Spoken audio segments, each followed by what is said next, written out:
Guys, good morning to all of you. So, andariki na voice వినపడుతుందా? Please confirm.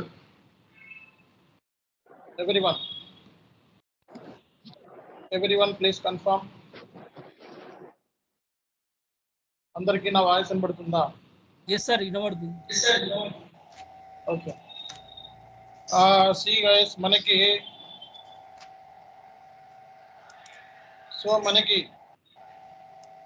బేసిక్గా ఈరోజు session ఏంటంటే pre sales యాక్టివిటీస్లో మనకి ఏమేమి మిగిలినాయండి? నిన్న ఏం చెప్పుకున్నాం మనం? Enquiry, quotation. ప్రీ సేల్స్ యాక్టివిటీస్లో నేను ఏం చెప్పుకున్నాం మనం? Enquiry, quotation. సో ఈరోజు మనం ఏం డిస్కస్ చేద్దామండి? Contract schedule agreement. సో మనకి ఈ రోజుతో మనకి ఓటీసీ అయిపోతుంది క్లాసెస్. రేపటి నుంచి మనకి R2R సంబంధించిన క్లాసెస్ అనేవి స్టార్ట్ అవుతాయి. అర్థమవుతుంది అందరికీ కూడా? రేపటి నుంచి R2R ఫ్రెష్గా మనకి స్టార్ట్ అవుతుంది. ఓకే, ప్రీ సేల్స్ యాక్టివిటీస్ మనకి ఎంక్వైరీ, కొటేషన్ అయిపోయింది. కాంట్రాక్ట్ షెడ్యూల్ అగ్రిమెంట్ ఉంది, అది ఈరోజు కంప్లీట్ చేసేసుకొని ఇంకా ఓటీసీని క్లోజ్ చేద్దాం. ఓటీసీలో మనకి ప్రీ సేల్స్ యాక్టివిటీస్ అయిపోయిన తర్వాత పోస్ట్ సేల్స్ యాక్టివిటీస్ ఏంటండి? పోస్ట్ సేల్స్ యాక్టివిటీస్ ఏంటి చెప్పాలి? Sales order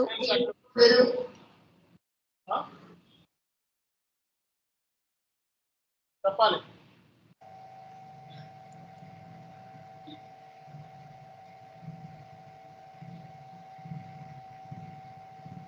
sales order, outbound డెలివరీలో ఏమున్నాయి?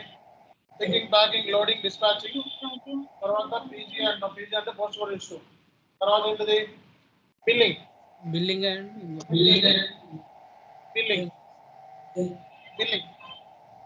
ఓకే, సో మనకి ఫస్ట్ మనం ఏం చేయాలండి? సేల్స్ ఆర్డర్ని క్రియేట్ చేయాలి. తర్వాత అవుట్బౌండ్ డెలివరీలో ఏముంటాయి? Picking, packing, loading. తర్వాత ఏంటిది? డిస్పాచ్ అంటే పీజీఐ. తర్వాత ఏముంటుంది?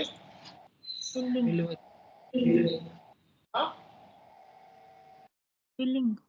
తర్వాత post goods issue, then billing. So మరి ఎంక్వైరీ క్రియేట్ చేయడానికి యూస్ చేసే టీ కోడ్ VA11. తర్వాత కొటేషన్ ని క్రియేట్ చేయడానికి యూస్ చేసే టీ కోడ్ VA21. మరి కాంట్రాక్ట్ ని క్రియేట్ చేయడానికి యూస్ చేసే టీ కోడ్ VA41. VA41. వెళ్దామా? ఎస్ఏపీలోకి వెళ్దామా? కాంట్రాక్ట్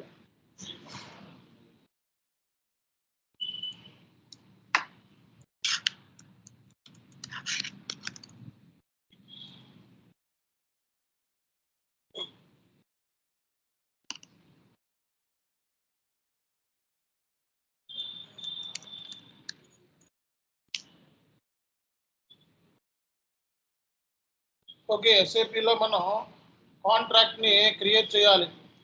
ఎస్ఏపీలో మనం ఏం క్రియేట్ చేయాలి? కాంట్రాక్ట్ ని క్రియేట్ చేయాలి మనం. సో ఎస్ఏపీలో కాంట్రాక్ట్ క్రియేట్ చేయడానికి VA41. ఎస్ఏపీలో కాంట్రాక్ట్ క్రియేట్ చేయడానికి యూస్ చేసే T code VA41.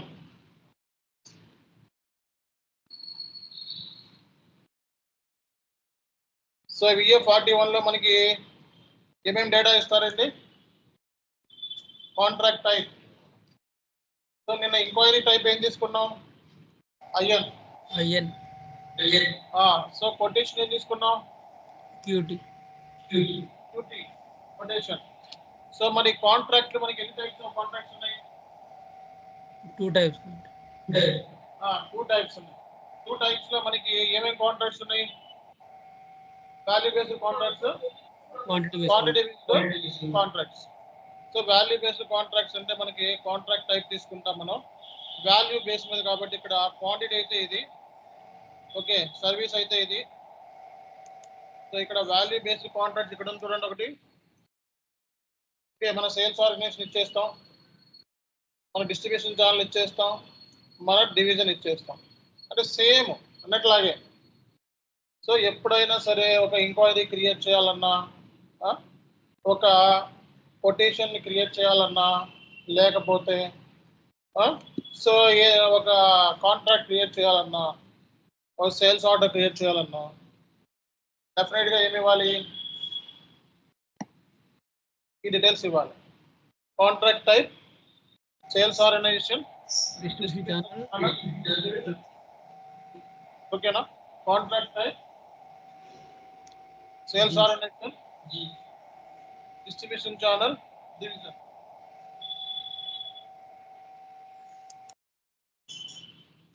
Enter. So మనం ఇక్కడ చూసినట్లయితే order type. So order type. So error వచ్చేసింది. ఇప్పుడు ఏం రైట్ చేయాలి మీరు?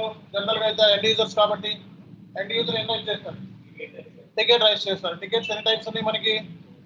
P1, P2, P3, P4.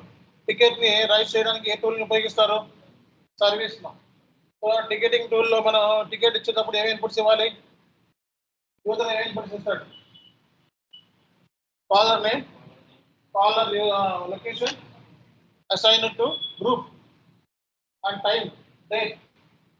Okay, time, date and attachments, error description, ఇవన్నీ ఇవ్వాలి. అలాగే టికెట్ ప్రయారిటీ అన్నా కదా. సో ఇక్కడ ZVCకి లింక్ మిస్ అయింది. ఇక్కడ నేను బ్యాక్ ఎండ్ కాన్ఫిగరేషన్ చేస్తాను.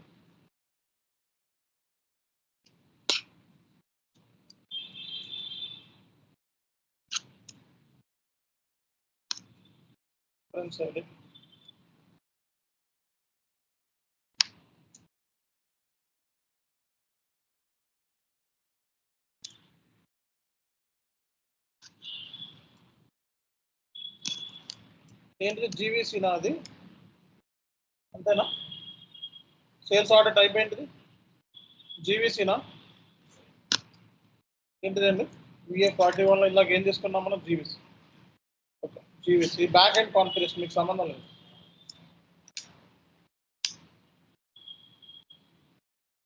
ఇవన్నీ ఎవరు పెట్టారు? చిన్న బ్యాక్ ఎండ్ కాన్ఫిగరేషన్ మీకు సంబంధం లేదు. ఓకే, అది అయిపోయింది. ఎర్రర్ సాల్వ్ అయిపోయింది. VA41 enter. ఎర్రర్ సాల్వ్ అయిపోయింది. సో ఎర్రర్ వచ్చినప్పుడు కన్సల్టెంట్ సాల్వ్ చేస్తారు. కన్సల్టెంట్ ఎవరు? SD consultant. ఇది ఎవరు సాల్వ్ చేస్తారు? SD కన్సల్టెంట్ సాల్వ్ చేస్తారు. సోల్డ్ టు పార్టీ నిన్నట్లాగే, షిప్ టు పార్టీ నిన్నట్లాగే, customer reference number, customer reference rate. Okay, so target value based contract కదా, దీన్ని టార్గెట్ వాల్యూ వేసుకోవాలి. అర్థమైందా? Target value. So back end లో never pricing code determined. Back end లో errors వస్తున్నాయండి. ఇది ప్రైజింగ్ ప్రొసీజర్ సంబంధించి బ్యాక్ ఎండ్ లో error, technical error. So simple గా మనం అర్థం చేసుకుంటే వాల్యూ బేస్డ్ కాంట్రాక్ట్స్ లో మనం కంపల్సరీగా మనం ఏమి ఇవ్వాలి? వాల్యూ బేస్డ్ అంటే వాల్యూ డీటెయిల్స్ ఇవ్వాలి. ఓకే, సో మనకి టెక్నికల్ ఎర్రర్ వస్తుంది, సాల్వ్ చేయాలి, కొంత టైం పడుతుంది. ఓకే, ఇది కొంచెం టైం పడుతుంది, ఒక్క నిమిషం వెయిట్ చేయండి.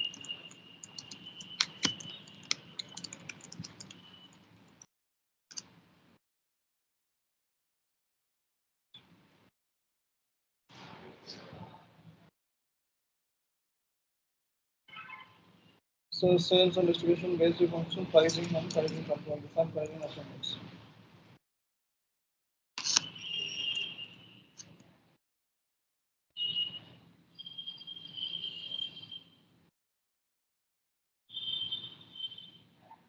The back end errors వస్తున్నాయి, కొంచెం టైం పడుతుంది.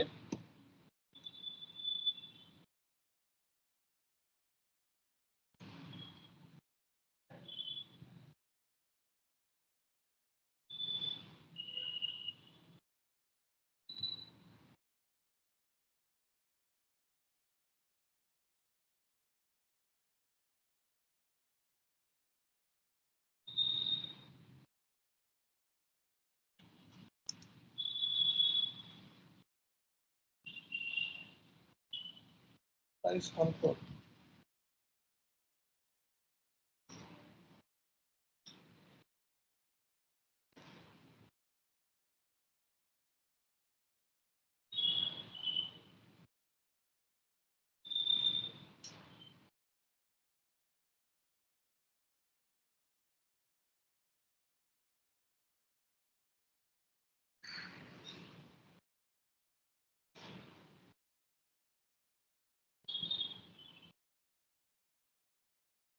The back end issue కొంచెం టైం పడుతుంది చేసుకోవచ్చు.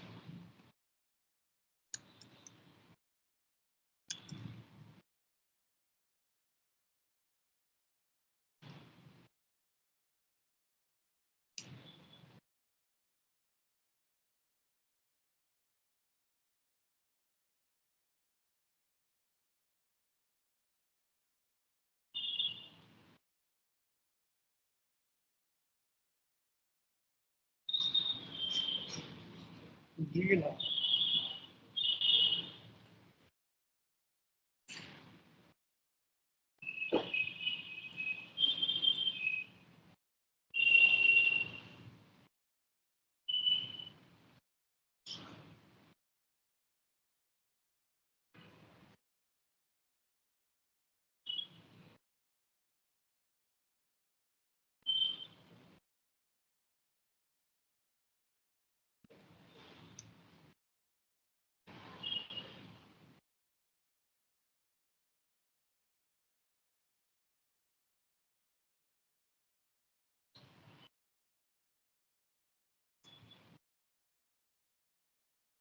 ఓకే, ఒకసారి నేను సాల్వ్ చేస్తాను. మళ్ళీ బ్యాటరీలో చిన్న ప్రాబ్లం ఉంది.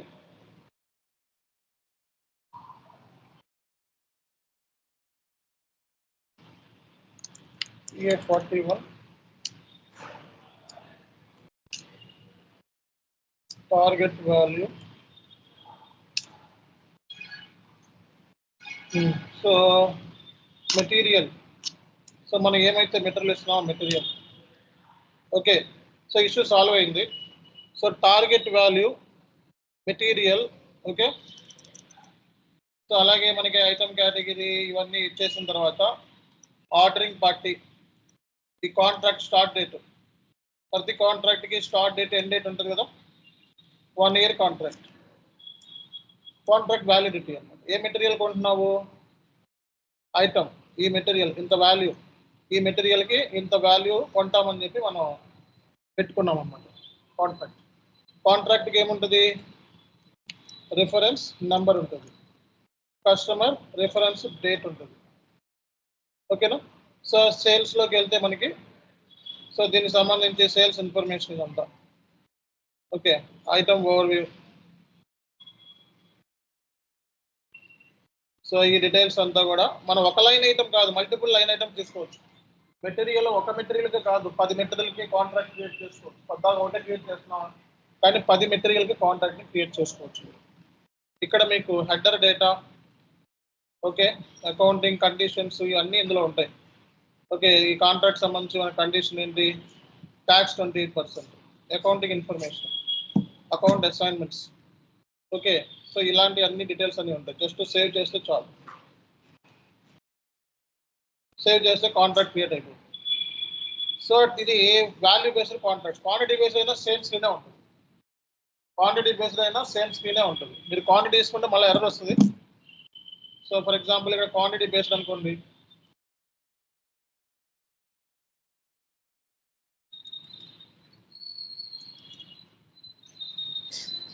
సో ఇక్కడ మీరు క్వాంటిటీ బేస్డ్ కాంట్రాక్ట్ సెలెక్ట్ చేసుకున్నారు అనుకోండి.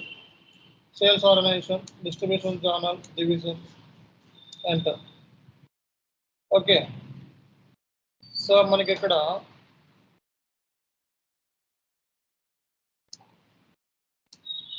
సో ఇక్కడ ఏంటిదండి మనకి ఎర్రర్ దేనికి వచ్చింది? డాక్యుమెంట్ అయిపోయిందండి, డాక్యుమెంట్ అయిపోయింది బ్యాక్ ఎండ్లో ZQC. ఓకే, ఇది back end errors, consultant related errors, మీకు సంబంధం లేదు. ఓకే, ఇది మీకు సంబంధం లేదు. ఈ ఎర్రర్స్ అన్ని మీరు పోస్ట్ చేయడం వరకే. ఈ ఎర్రర్ వచ్చినప్పుడు టికెట్ రైట్ చేసుకోవాలి.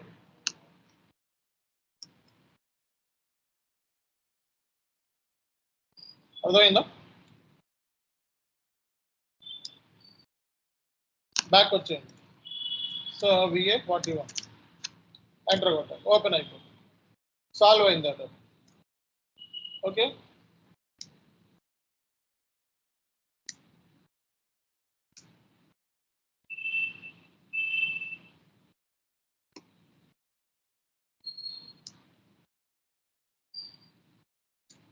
సో ఒక 1000 క్వాంటిటీస్, మన క్వాంటిటీ బేస్ అంటే 1000 క్వాంటిటీస్ ఆర్డర్ చేస్తాం ఫ్యూచర్లో. ఓకేనా? సో వ్యాలిడ్ ఫ్రమ్ వ్యాలిడ్, ప్రతి కాంట్రాక్ట్కి ఏముంటుంది? వ్యాలిడిటీ ఉంటుంది. సో ఈ కాంట్రాక్ట్ కూడా వ్యాలిడిటీ ఉంది, ఒక 1 year వ్యాలిడిటీ. ఓకే, ఈ డీటెయిల్స్ ఇచ్చేసేసి ఓకే మీరు సేవ్ చేయొచ్చు అన్నమాట. ఫర్దర్గా నీ దగ్గర ఉంటే ఇచ్చేసి సేవ్ చేసుకోండి, that's it. So contract create చేసిన తర్వాత మాడిఫై కూడా చేసుకోవచ్చు. VA 42. ఓకే, దీంట్లో ఏమన్నా ఇన్కంప్లీషన్ లాగ్ అంటే ఏమన్నా ప్రాబ్లమ్స్ ఉన్నాయా ఉన్నాయా అని చెప్పుకుంటే ఇవన్నీ మిస్ అయినాయి. నెట్ వాల్యూ మిస్ అయింది అంటే ఇన్వాయిస్ లెవెల్లో నెట్ వాల్యూ ఇన్కో టర్మ్స్ మిస్ అయింది. నేను ఇంకో టర్మ్స్ మిస్ అయింది అడుగుతుంది. కాస్ట్, ప్రైస్, ఇన్సూరెన్స్ ఇవన్నీ యాడ్ చేస్తాం మనం. సో నెట్ వాల్యూ ఎక్కడ ఇస్తారండి మెటీరియల్కి? సో ఇక్కడ ఉంటుంది నెట్ వాల్యూ. సో ఇక్కడ సో ఎంత వాల్యూ. సో ఇది క్వాంటిటీ బేస్డ్ కాంట్రాక్ట్స్. అంటే value based contracts, quantity based contracts. Contract number ఎంత? సో ఇది. దీంతో మనం సేల్స్ ఆర్డర్ని కూడా క్రియేట్ చేసుకోవచ్చు. VA, so sales order create చేయాలంటే ఏంటి? VA 01. సో VA 01లో ఆర్డర్ టైప్ వార్ అని ఇచ్చేసి okay create with reference contract select copy. Okay, so availability checking అంత మన దగ్గర ఈ మెటీరియల్ అంత స్టాక్ లేదు. ఓకే చేయండి స్టాక్. సో సేవ్ చేస్తే sales order customer reference number అడుగుతుంది, సేల్స్ ఆర్డర్ అయ్యేది. సేవ్ ఇలా కూడా మీరు క్రియేట్ చేసుకోవచ్చు, చేయగలరు కదా. సో రియల్ టైంలో జస్ట్ లైక్ మనం డేటా ఉంటే చాలు, టీ కోడ్ ఎగ్జిక్యూట్ చేస్తే ఆటోమేటిక్గా వస్తుంది. డేటా ఉంటే చాలు. వాల్యూ బేస్డ్ కాంట్రాక్ట్స్లో మెయిన్ టార్గెట్ ఏంటి? వాల్యూ. సో అంటే total value of the contract. ప్రతి కాంట్రాక్ట్కి ఏముంటుంది? పీరియడ్ ఉంటుంది. అర్థమైందా? స్కెడ్యూల్ అగ్రిమెంట్ కూడా సేమ్ స్క్రీనే. స్కెడ్యూల్ అగ్రిమెంట్ కూడా సేమ్ స్క్రీనే. స్కెడ్యూల్ అగ్రిమెంట్ కూడా మళ్ళీ టెక్నికల్ ఎర్రర్స్ వస్తూ ఉంటాయి. స్కెడ్యూల్ అగ్రిమెంట్ అంటే ఏంటిది? మనకి టీ కోడ్ ఏంటి? VA 31. ఇక్కడ మన స్కెడ్యూల్ అగ్రిమెంట్ తీసుకోవాలి.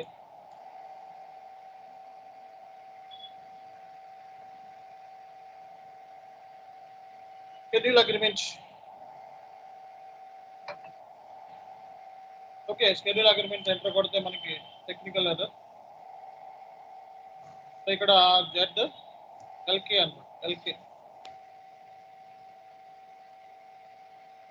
Back end errors.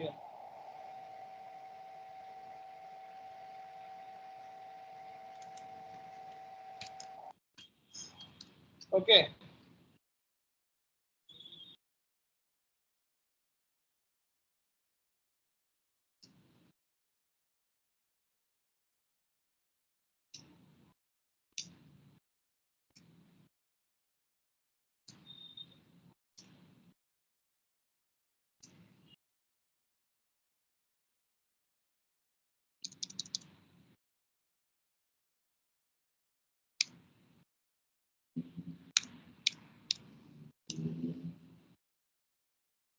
ఓకేనా? షెడ్యూల్ అగ్రిమెంట్ కూడా సేమ్, అంటే ఫలానా డేట్ ఎప్పుడు షెడ్యూల్ అగ్రిమెంట్ ఎప్పుడు చేస్తున్నాము ఏంటి. ఓకే, ఈ డీటెయిల్స్ అంతే ఇందాక లాగే సేమ్, పెద్ద తేడా ఏముండదు, స్క్రీన్ అవుటే బట్ అగ్రిమెంట్ డేట్ అంతే. So save. సో దీన్ని మళ్ళీ మార్చుకోవచ్చు. నువ్వు మార్చుకోవడానికి ఏమి చేస్తావు?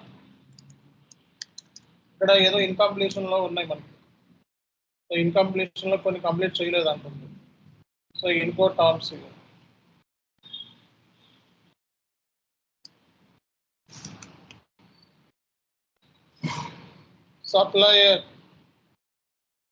సప్లయర్ అయితే మన దగ్గర ఏమీ లేవు ఇంకా. ఏ suppliers.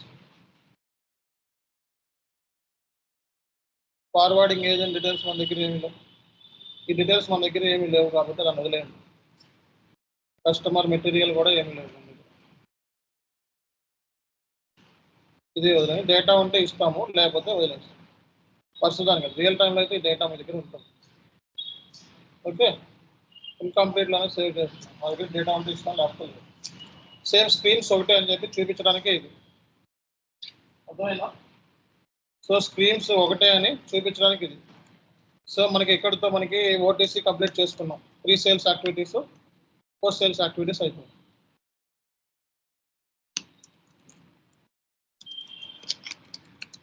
So pre sales activities, post sales activities. ఓటీసీలో ఏం కంప్లీట్ చేసామండి? Enquiry, quotation, contract, schedule agreement, తర్వాత సేల్స్ ఆర్డర్ అంటే రిఫరెన్స్తో వీటన్నిటిని సేల్స్ ఆర్డర్ క్రియేట్ చేసుకోవచ్చు. రిఫరెన్స్తో okay. Sales order, outbound డెలివరీలు ఏమున్నాయి? Picking, packing, loading, dispatching. ఈజీఏ అంటే ఏంటి? Post goods issue. తర్వాత ఏంటిదండి? బిల్లింగ్.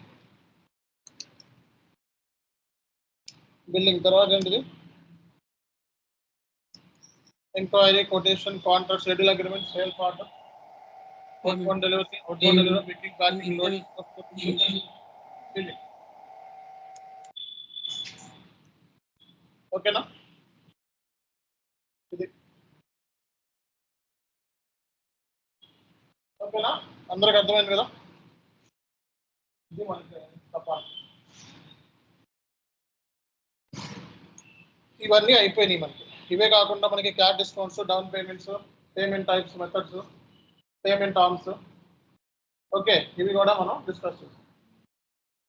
చాలు, ఇక్కడ దాకా చాలు. ఇవి మనకి ఓటీసీకి సరిపోతాయి. ఇంతకు మించి అక్కడ సీన్ ఉండదు. మీరు వెళ్ళినా ఇవన్నీ అడగరు. ఓకే, నేను ఏమైతే ఎంట్రీ క్వశ్చన్స్ చెప్పానో అవే అడుగుతారు. ఓటీసీలో మనకి ఇంటర్వ్యూలో అడిగే క్వశ్చన్స్ ఫస్ట్ వెళ్ళగానే ఓటీసీ ప్రాసెస్ అడుగుతారు. Pre sales activities, T codes, post sales activities, T codes, journal entries. లేదా ఆ లిస్టు అవి మెయిన్. నెక్స్ట్ వెళ్ళిపోయే కంపెనీ గురించి తెలుసుకోవాలి, మీరు పనిచేసిన కంపెనీస్ గురించి. అలాగే రెజ్యూమేలో ఏ పాయింట్స్ అయితే మెన్షన్ చేశానో ఆ పాయింట్ మీద కనీసం 1 minute మాట్లాడు. That's it. బ్యాక్ డేట్స్ మీద కూడా ఇంటర్వ్యూలు అడుగుతారు. డన్నింగ్ అంటే ఏంటంటే what is dunning? Reminder notice to our business partners. Customer కి, వెండర్ కి డన్నింగ్ నోటీస్ పంపించవచ్చు. ఎప్పుడు? వాళ్ళకి సంబంధించిన అవుట్ స్టాండింగ్ బ్యాలెన్స్ పెండింగ్ లో ఉన్నప్పుడు. Dunning is just like reminder notice to the business partner for their outstanding balances.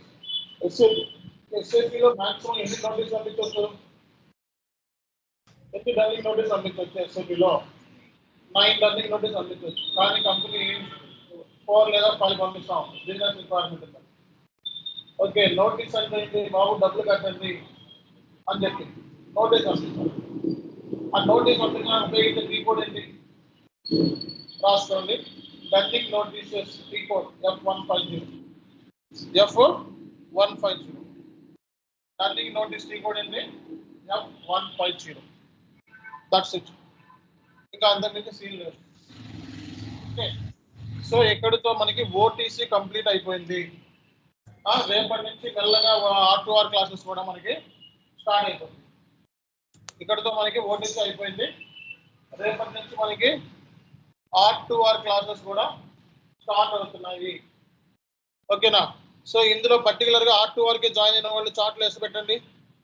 పర్టికులర్గా R2Rకి join అయ్యాము అన్న వాళ్ళు వేసి పెట్టండి. పర్టికులర్గా R2R మాత్రమే జాయిన్ అయ్యాము అన్న వాళ్ళు ఎస్ అని పెట్టండి.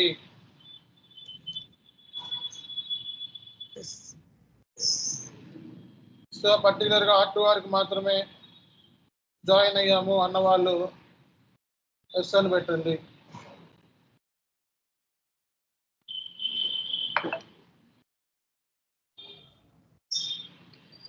ఓకే,